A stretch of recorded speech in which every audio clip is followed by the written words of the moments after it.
Welcome back. Today Servovision proudly introduce our 500 watts EV drive.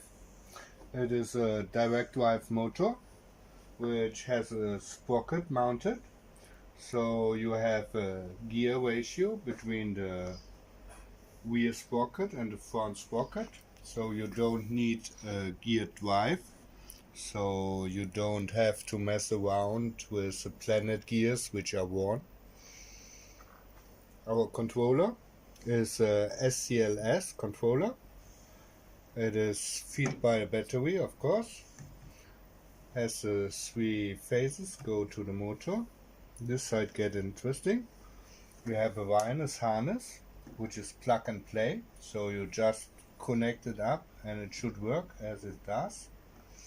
And I can power on the system with the key switch.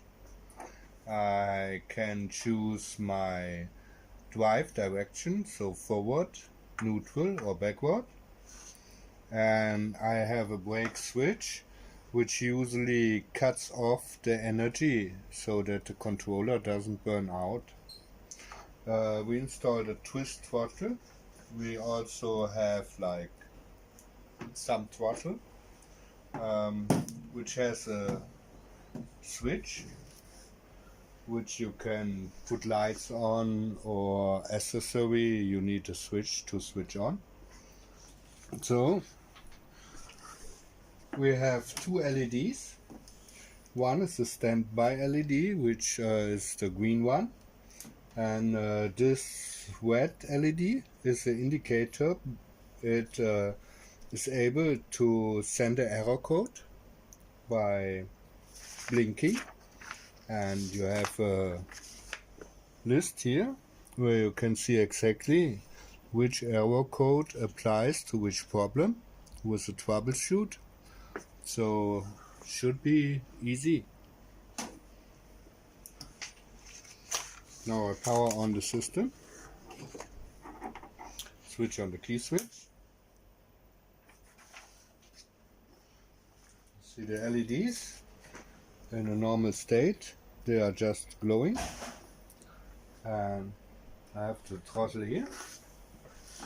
So if I accelerate,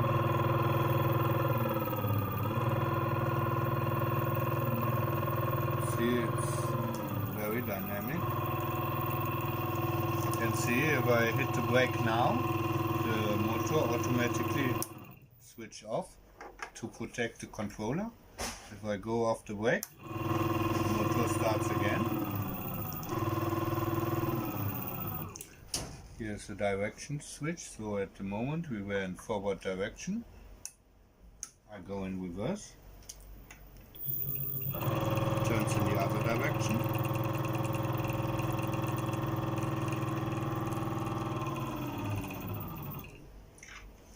So this motor should be good for 1200 RPMs at 48 volt. If you provide 60 volts, it will rev up to 1300 RPMs. Because we don't have a planet gear, the maintenance is minor. There is not really anything to maintain in this system without oiling the chain, of course. I hope you enjoyed, and see you next time.